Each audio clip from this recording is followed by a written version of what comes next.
শেখ হাসিনার ফেরার ঘোষণার মুখে সার্জিও গুরের সফর তাৎপর্য কি? গৌতম লাহিড়ী। প্রথমে জানতে চাই, এএফপি কে শেখ হাসিনা ইন্টারভিউ দিয়েছেন, তার প্রতিটা ইন্টারভিউতে মৌখিক ঘোষণার কিছু ডেভেলপমেন্ট আমরা দেখতে পাই। তিনি একসময় বলছিলেন তিনি ফিরবেন বাংলাদেশে, ফিরে আসতে চান, মাথা উঁচু করে আসতে চান, পরে বললেন তিনি ডিসেম্বরের মধ্যে আসতে চান, এখন তিনি বলছেন যে যতই ঝুঁকি থাকুক, মৃত্যু ভয় থাকুক, শেখ হাসিনা দেশে ফিরতে চান। তার এই কনফিডেন্টের উৎস কি? তিনি কি সত্যিকার অর্থে ফিরে আসছেন এবং বাস্তবতা কি বলে? তারপর আমরা সার্জিও গুর প্রসঙ্গে যেতে চাই। জন গৌতম লাহিড়ী। না, এখন মার্কিন যুক্তরাষ্ট্র তারা দেখবে শেখ হাসিনা ফেরার কারণে তাদের যে স্বার্থ বাংলাদেশে যারা রক্ষা করে তার ফলে তার কোনো বিপরীত কিছু ঘটবে কি ঘটবে না, সেটা একটা কারণ হতে পারে। সার্জিও গোর সেই জন্য বাস্তব অবস্থা তিনি পর্যবেক্ষণ করবেন। কিন্তু বাংলাদেশের বর্তমান সরকার বা অন্য জামায়াত বা অন্যরা তারা যে যাই মুখে বলুন যে শেখ হাসিনা বলে আর কিছু নেই, শেখ হাসিনা সমর্থক কিছু নেই, এটা তো বাস্তব ঘটনা। তাদের প্রভাবশালী গোয়েন্দা সংস্থা আছে এবং সিআইএ এর একজন গোয়েন্দাও আছেন এই মুহূর্তে বাংলাদেশে। ফলে তিনি নিশ্চয়ই সার্জিও গোর সফরের আগে বিস্তারিত তথ্য তিনি জোগাড় করেছেন, এগুলো সার্জিও গোরের কাছে হয়তো পৌঁছে দিয়েছেন বা পৌঁছে দেবেন। বাস্তব পরিস্থিতিটা হচ্ছে শেখ হাসিনার প্রবল সমর্থন আগের তুলনায় আরো অনেক বেড়ে গিয়েছে বাংলাদেশে। শেখ হাসিনার প্রথম ভরসাস্থল সেটা। আমি আজকেই শুনেছি যে তিনি কিছু আরেকটি এই প্রথম আরেকটি এই ভারতীয় একটি ম্যাগাজিনে তিনি সাক্ষাৎকার দিলেন, যে ম্যাগাজিনটি আজকে প্রকাশিত হয়েছে, আউটলুক। সেখানে তাকে প্রশ্ন করা হয়েছিল যে ভারতের পররাষ্ট্র মন্ত্রণালয় তো বলছে যে আপনাকে ফেরত দেওয়ার প্রশ্নটা, তো সেটা হচ্ছে বন্দি প্রত্যর্পণ চুক্তি অনুসারে তারা করতে চান এবং সেই আইনি বিচার ইত্যাদি দেখে। তিনি তো জবাব দিয়েছেন, আইনি বিচারের প্রত্যর্পণের তো প্রশ্ন কিছু আসছে না, যেটা স্বাভাবিক সময় লাগবে। আমি তো অত সময় দিতে পারবো না বাংলাদেশে, আমাকে ফিরতে হবে, কারণ সেখানকার মানুষের জন্য ফিরতে হবে। ফলে তিনি ফিরবেনই। তিনি আরো পরিষ্কার করে দিয়েছেন যে আমি জানি যে আমার জীবনের ঝুঁকি আছে, আমি জানি না এটা এই যে কম বুদ্ধি তো এইটুকু তো বুদ্ধি আছে, তাহলেও যাব, দেখা যাক তারা আমাকে হত্যা করেন কিনা সেখানে। বর্তমান সরকার সাবেক প্রধানমন্ত্রীকে খুনের দায়ে অভিযুক্ত হন কিনা বিশ্বের দরবারে, সেটা দেখার বিষয় আছে। এগুলো তো সবসময় বাংলাদেশে যারা আছেন তারা তো আসলে অনেকটা মানে চিন্তিত, উদ্বিগ্ন, সেটা কিন্তু বোঝা যায় তাদের কার্যকলাপ দেখে। এখন আপনি যে কথাগুলো বললেন তার আগে আপনাকে আর একটা আজকে গুরুত্বপূর্ণ সংবাদ জানাতে চাই, যেটা হয়তো আমি জানি না বাংলাদেশের গণমাধ্যমে সেটা প্রকাশিত হচ্ছে কি হচ্ছে না বলতে পারবো না। সেটা হচ্ছে যে ভারতের পররাষ্ট্র মন্ত্রণালয়ের স্ট্যান্ডিং কমিটি, যার চেয়ারম্যান শশী থারুর, তিনি গত কয়েক মাস আগে, মানে গত বাজেট অধিবেশনের আগে, তিনি পররাষ্ট্র মন্ত্রণালয়ের কাছে বাংলাদেশ বিষয়ে কতগুলো তারা কমিটি, সর্বদলীয় কমিটি, সব দল আছে যাতে, বিজেপি, কংগ্রেস সবাই, বিজেপিও আছে, শাসক বিজেপিও, সবাই প্রশ্ন করেছিল যে বাংলাদেশের ব্যাপারে ভারত সরকার কি রণনীতি নিচ্ছেন এবং দুদেশের সম্পর্কে আদৌ কোনো উন্নতি হবে কি হবে না। পররাষ্ট্র মন্ত্রণালয় মিনিস্ট্রি অফ এক্সটার্নাল অ্যাফেয়ার্স বলে যে স্ট্যান্ডিং কমিটির রিপোর্টটা আমি দেখলাম, আমার কাছে এসছে, আমার কাছেই আছে, এবং সেটাতে দেখলাম তারা স্পষ্ট ভাষায় লিখেছে ভারত বাংলাদেশের সম্পর্কটার ভিত্তি হচ্ছে 1971 সালের মুক্তিযুদ্ধের আদর্শ, তার বাইরে নয়। এবং ভারতবর্ষ চায় বাংলাদেশের শান্তি, স্থায়ী, গণতান্ত্রিক এবং অন্তর্মুখী, অর্থাৎ সকলের অংশগ্রহণের একটা রাজনৈতিক ব্যবস্থা, এবং তার সঙ্গে মানুষের স্বার্থ প্রধান, এবং দুই দেশের মানুষের উপকার হবে এমন কাজ ভারত বাংলাদেশের সঙ্গে করতে চান। কিন্তু তারেক রহমান সরকারকে তারা কিন্তু এই কমিটি তার রিপোর্টে কিন্তু স্বাগত জানিয়েছেন, ওয়েলকাম করেছেন, যে তারা আশা করেন যে ভারত বাংলাদেশের মধ্যে তারা লিখেছেন 42টা যৌথ ওয়ার্কিং গ্রুপ আছে, তাদের যেন বৈঠক শুরু হয়। কিন্তু একই সঙ্গে উদ্বেগ প্রকাশ করা আছে কমিটিতে, যেখানে ভারত বিরোধী যে উগ্র প্রচার ক্রমাগত বেড়েছে সেটা রোখার জন্য ভারত সরকার কি করছে। ভারত সরকার বলছে সেটা ট্র্যাক 2 বা ট্র্যাক 1.5 এ আলোচনা করা হচ্ছে, বিভিন্ন সাংবাদিকদের সঙ্গেও কথা চলছে এবং সেখানকার সুশীল সমাজের সঙ্গে কথা বলছে, যাতে ভারত বিরোধী মনোভাবটা, এবং সেটা বাংলাদেশের পক্ষে সুখকর নয়।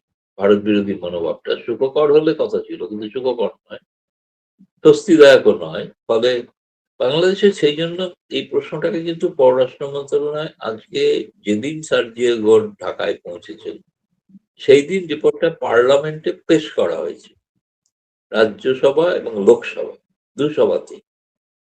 এবং আমি তো লিখেছি এখানে, আহ দেখা যাক বাংলাদেশে প্রকাশিত হয় কিনা, কিন্তু সেখানে কিন্তু পরিষ্কার স্পষ্ট ভাষায় বলা আছে যে ভারত চায় তারেক রহমান সরকারের সঙ্গে সম্পর্ক এগিয়ে নিয়ে যেতে, কিন্তু তার ভিত্তিটা হবে কিন্তু একাত্ম যুদ্ধের আদর্শে, যেটা যে সম্পর্ক গড়ে উঠেছিল ভারতীয় উভয় দেশের মানুষের সৈন্যবাহিনীর রক্তপাতের মধ্যে দিয়ে, সেগুলোকে পুনরুক্তি করা হয়েছে আজকে আবার।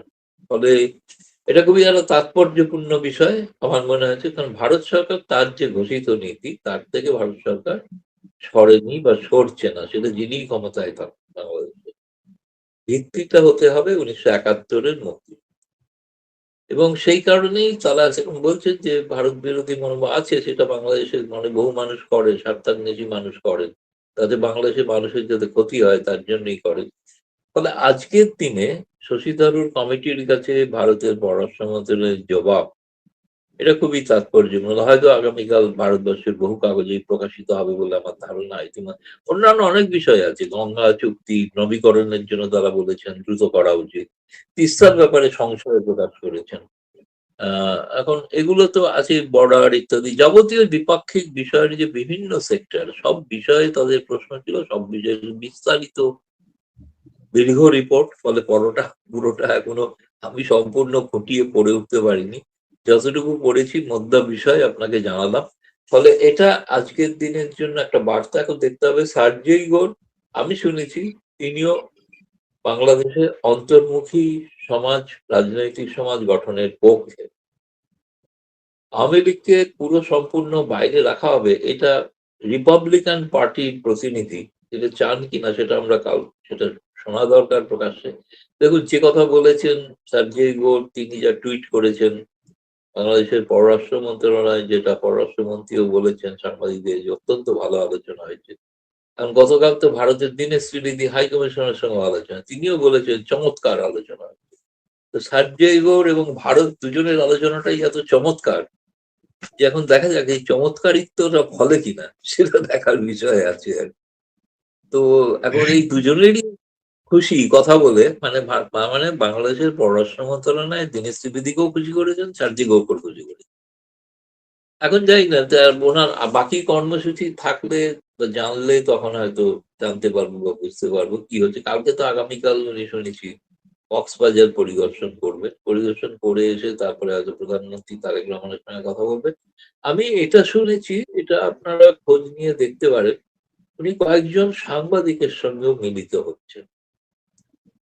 আচ্ছা, সেখানে সেই সাংবাদিক কারা আমি নাম জানি না, অনুমান করতে পারি, কিন্তু অনুমানের ভিত্তিতে তো বলা সম্ভব নয়। কিন্তু আমি বুঝতে পারি যে তাদের কারোর সঙ্গে তিনি দেখা করবেন।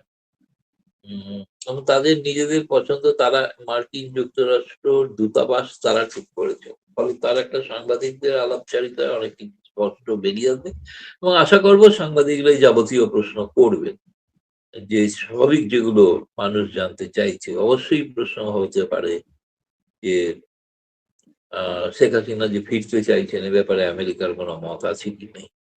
সেটা প্রকাশ্যে আর যে গতি বলেন, সেটা দেখার বা শোনার অপেক্ষায় আপনাদের সঙ্গে আমরাও অপেক্ষা করে আছি। বলুন পূর্ণিয়া স্যার।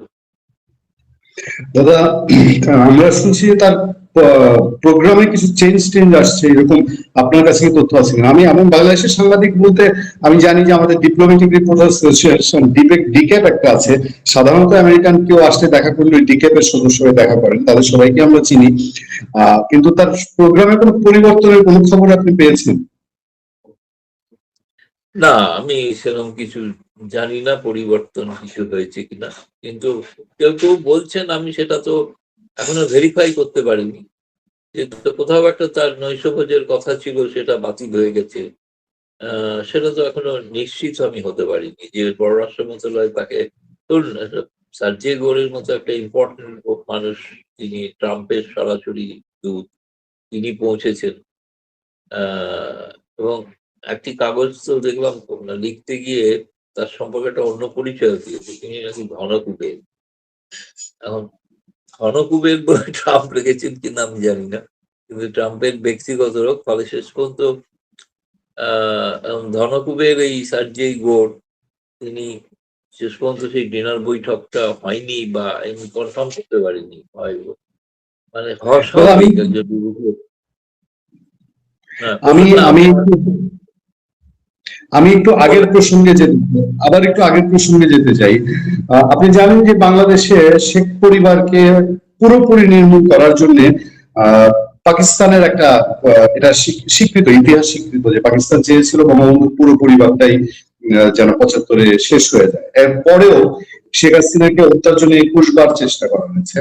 বাংলাদেশে শেখ হাসিনার শাসন অবসানের পরে এবার পাকিস্তানে সেটা উদযাপন হয়েছে, এবং অনেকেই বলেন যে 5 আগস্ট 2024-এ পাকিস্তান আইএসআই এর বড় একটা অংশ শেখ হাসিনাকে গণভবনে হত্যার জন্য রেডি ছিল। এটা অনেকে বলে, অনেক জায়গায় আলোচনা।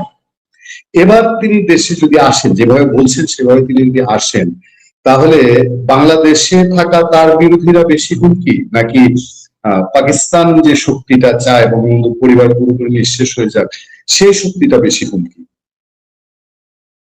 তারপরেও তো বঙ্গবন্ধু পরিবার থাকবেন, তার সঙ্গে তার পুত্র সজীবদের জয় বা মেয়ে পুতুল সঙ্গে যাচ্ছেন এমন কোনো খবর পাইনি, বা তার বোন শেখ রেহানা যাচ্ছেন এমন কোনো খবরও পাইনি।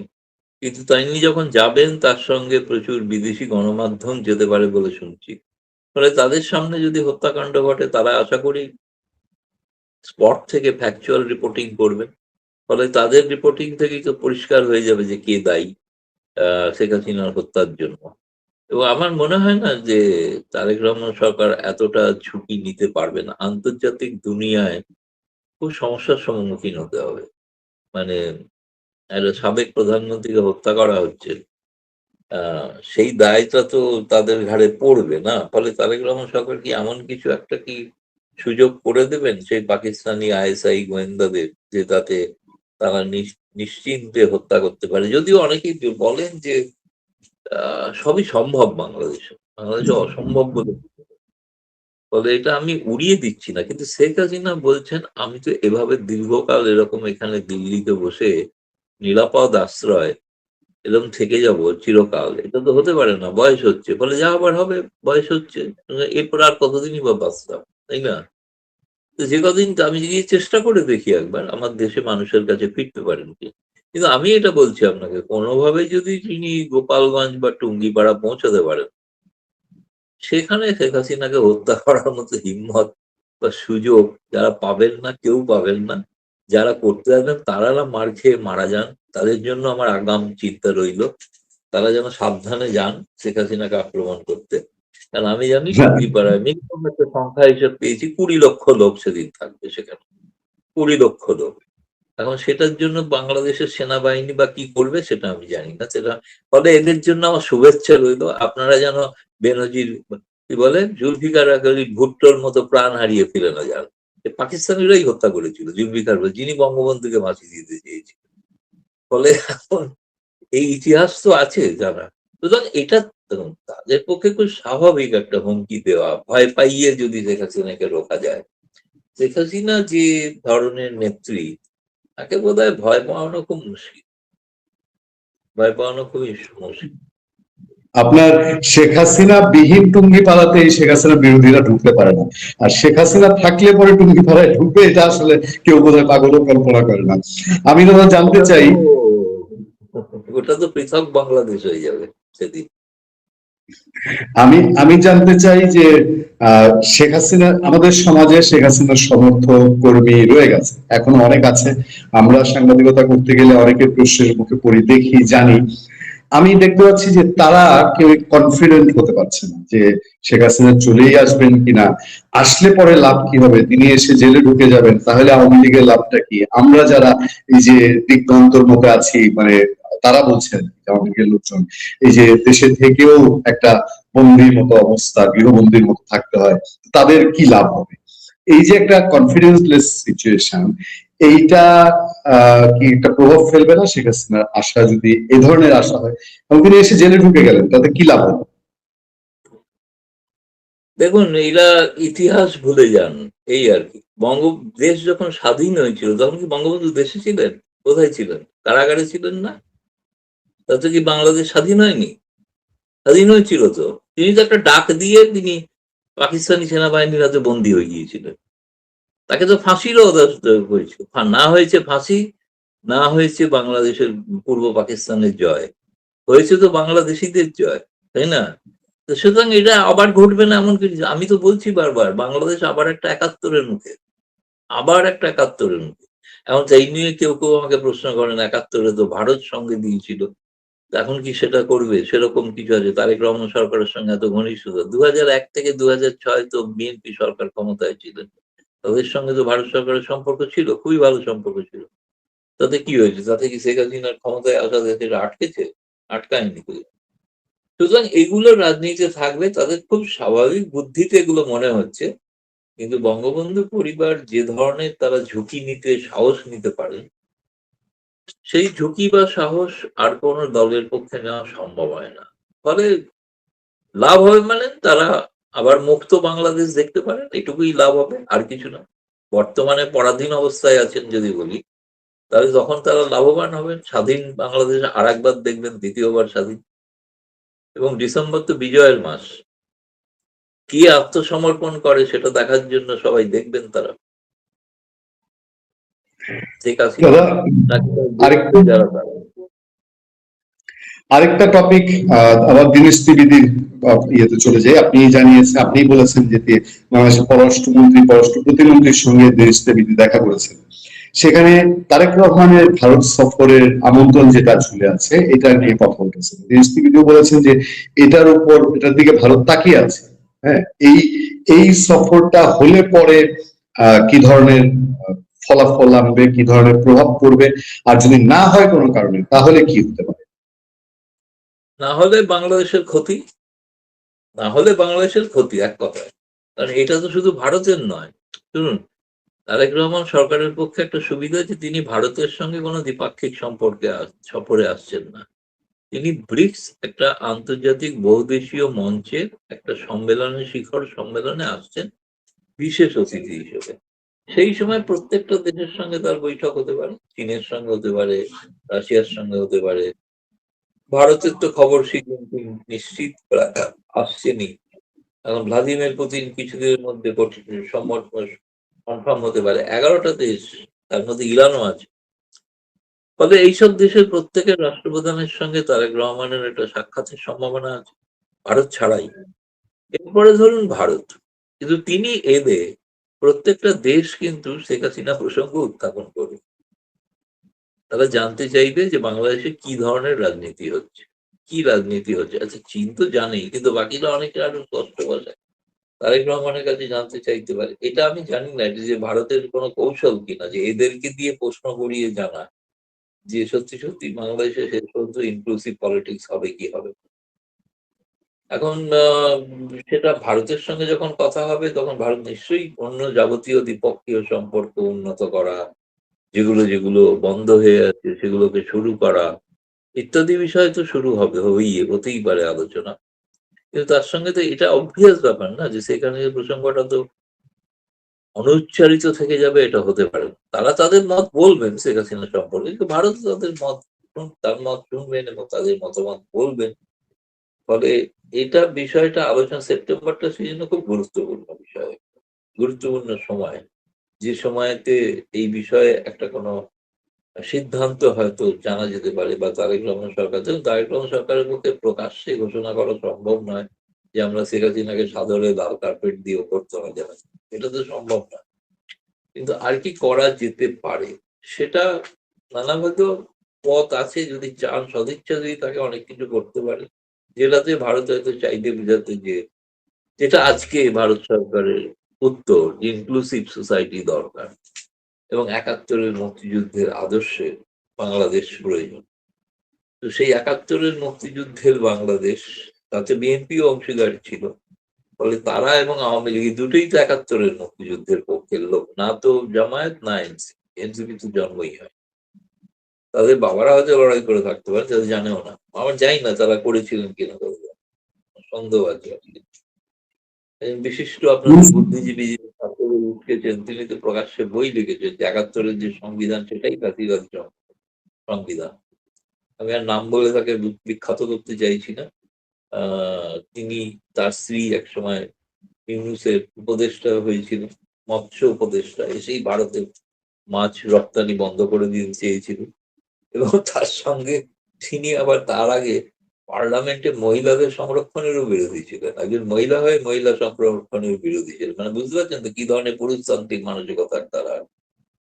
মানে সোজা কথা, খুব পিছিয়ে পড়া মানুষ, চিন্তাশীল, নিজেদের দার্শনিক বলে থাকেন, আসলে পিছিয়ে পড়া দার্শনিক, পিছিয়ে পড়া চিন্তার নেগেটিভ, নেতিবাচক চিন্তার দার্শনিক। এরা সমাজের কিন্তু কোনো উপকার করতে পারেন না, ক্ষতিই করতে। এখন ধীরে ধীরে একটু বিচ্ছিন্ন হয়ে গেছেন দেখি, সেটা অন্য বিষয়। কিন্তু যেটা বলবো যে আরেকটা বিষয় হয়তো আলোচনায় আসতে পারে সার্জিয়াগোরের সফরে, আমার মনে হয় যে সেটা হচ্ছে যে এই রাষ্ট্রপতি নির্বাচন। রাষ্ট্রপতি নির্বাচনে যেটা বিএনপি তাকে চায়, যেটা বিএনপির ইচ্ছা আছে, তাকে দিয়ে করতে চায়, সবই ঠিক কথা। কিন্তু এখন সার্জিয়াগোর তাদের পছন্দ কি, তারা কি রিপাবলিকানদের মতো, এই ডেমোক্র্যাটদের মতো আবার ইউনূসকেই চাইবেন কি চাইবেন না। ইউনূস একটু হাল ছেড়ে বসে আছেন এমন কিন্তু নয়। তিনিও সব ধরনের কলকাঠি আছে। ফলে সার্জিয়াগোর ঢাকা থাকা অবস্থায় ইউনূসের সঙ্গে সাক্ষাৎ করলেন কি করলেন না, এটার দিকেও আমাদের সকলের চোখ থাকা উচিত আর কি, রাখা উচিত। তিনি কার কার সঙ্গে বা কিছু যে বললেন যে তার সফরসূচি কাটছাঁট হয়েছে, সেটা জানা দরকার আর কি। কাটছাঁট বলতে কি বোঝাচ্ছে? তিনি কক্সবাজার থেকে ফিরে এসে প্রধানমন্ত্রীর সঙ্গে সাক্ষাৎ করবেন, আরো অনেকের সঙ্গে সাক্ষাৎ করার তার কথা, ইনক্লুডিং সাংবাদিক। তো এখন দেখা যাক সেটা হয় কি হয় না। আমি দাদা শেষ প্রসঙ্গটা তোলার আগে আমার নিজের সাংবাদিক হিসেবে একটা পর্যবেক্ষণ আপনাকে জানিয়ে দিই। বাংলাদেশের রাজনীতিতে এবার এ মাসে এসে প্রমাণ হয়েছে যে এনসিপি আসলে আর প্রাসঙ্গিক না। আমি অনেক সময় আমার আলোচনা ব্যক্তিগত শোগুলোতে আমি বলি যে আমার আমার প্রেডিকশন হলো যে এই দলটা বাংলাদেশের ফ্রিডম পার্টির মতো একসময় বিলীন হয়ে যাবে, ভ্যানিশ হয়ে যাবে। তারা একটা পদযাত্রা করছে, সেখানে লোক হয়ই না বলতে গেলে, একদমই লোকজন হয় না, পাবলিক পার্টিসিপেশন তো নাই, তাদের নেতা কর্মীও খুব কম। আমি আরেকটা প্রসঙ্গে যেতে যেতে চাই, আপনার একটা কথা আমাকে অনেকেই, গতকালও আমাকে একজন রেফারেন্স দিয়েছে, বলেছে যে দাদাকে আপনি জিজ্ঞেস করেছিলেন বাংলাদেশ ভারত সম্পর্কটা কখন ভালো হবে, দাদা উত্তর দিয়েছিলেন যে যখন থেকে টুরিস্ট ভিসাটা ওপেন হয়ে যাবে আপনি ধরে নেবেন সম্পর্কটা ভালো হয়ে যাচ্ছে বা গেছে। টুরিস্ট ভিসাটা ওপেন হলো বেশ অনেকদিন, ২-৩ সপ্তাহ হয়ে গেল, কিন্তু কোথায় যেন সম্পর্কে এখনো একটা টানাপোড়েন মনে হয়, একটু অবিশ্বাস মনে হয়, একটু দোলাচল, একটু পাকিস্তানের দিকে বেশি দুর্বলতা এরকম মনে হয়। এটার কারণটা কি? আমার মনে হয় ভিসার ব্যবস্থা যতটা সহজে ঘোষণা হয়েছিল উন্মুক্ত হওয়ার, ততটা কিন্তু উন্মুক্ত হয়েছে কিনা আমার একটু সন্দেহ আছে। একটু বোধহয় ভারত সরকার রাশ টেনেছে কোনো কারণে। তার কারণ যেটা ভাবা হয়েছিল যে এই ধরনের একটা যে মানুষের উপকারের জন্য যে একটা সিদ্ধান্ত হলো, তাতে যে ধরনের প্রতিদান, প্রতিদান তো নয়, আমি বলছি তার যে একটা পাল্টা কিছু করা, উল্টে কিছু করা সরকারের পক্ষ থেকে। আমি তো বলছি তো তারেক রহমান সরকারের ক্ষমতায় আসার পর থেকে আপনি একটা কোনো উদাহরণ দিতে পারবেন না যে উদাহরণে যে তারা ভারতের জন্য এত কিছু করেছে। কি করেছেন? কিছুই তো করেননি না, কিছু করতেও চাইছেন না, অথচ ভারত থেকে সুবিধা আদায় করতে চাইছেন চাপ দিয়ে, ভয় দেখিয়ে, এরকম ভাবছেন আর কি। সেটা ভারতকে ভয় দেখিয়ে তো কোনো লাভ নেই। আমার মনে হয় বাংলাদেশের নিজেদের ক্ষতি হবে। ভারতের অবশ্যই ক্ষতি হবে না যে তা না, ভারতের নিশ্চয়ই ক্ষতি হতে পারে, কিন্তু তার চেয়ে বেশি ক্ষতি হয়ে যাবে বাংলাদেশের সাধারণ মানুষ। ফলে সেইটার দিকে মাথায় রেখে তাদের আরো বেশি প্রোঅ্যাক্টিভ স্ট্যান্ড নেওয়া উচিত বলে আমার মনে হয়। আমি জানি না শেষ পর্যন্ত কি হবে, কিন্তু তারেক রহমান, আমিও আশা করছি দীনেশ ত্রিবেদীর মতো তিনি আসবেন।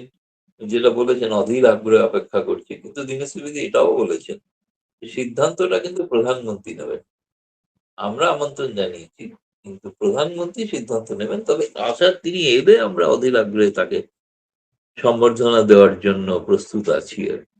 সেটা বলেছেন আর কি। ফলে এখনো তো সত্যি সত্যি তারেক রহমান সরকার তো, যদিও ইতিমধ্যে ব্রিক্স এর সম্মেলনের জন্য মিডিয়ার অ্যাক্রিডিটেশন শুরু হয়ে গেছে। মিডিয়ার অ্যাক্রিডিটেশনের জন্য ৩১শে অগাস্ট হচ্ছে শেষ তারিখ। তার মধ্যে আবেদন করতে হবে যারা কভার করতে চান। ফলে বাংলাদেশের যারা কভার করতে চান তাদেরকেও কিন্তু এই সুযোগে সাংবাদিকরা কিন্তু ভিসা পেতে পারেন, যেটা বাংলাদেশ যে চট করে ভিসা পেতে অসুবিধা হচ্ছে। ফলে সেই সময় ব্রিক্সের জন্য তারা যদি আবেদন করেন তাদের চট করে না করাটা অসুবিধা, কিন্তু সেটা তখনই হতে পারে সেখানে কোনো প্রতিনিধিকেও তারেক রহমান এলে হবে না, সেখানে প্রধানমন্ত্রীকে আসতে হবে।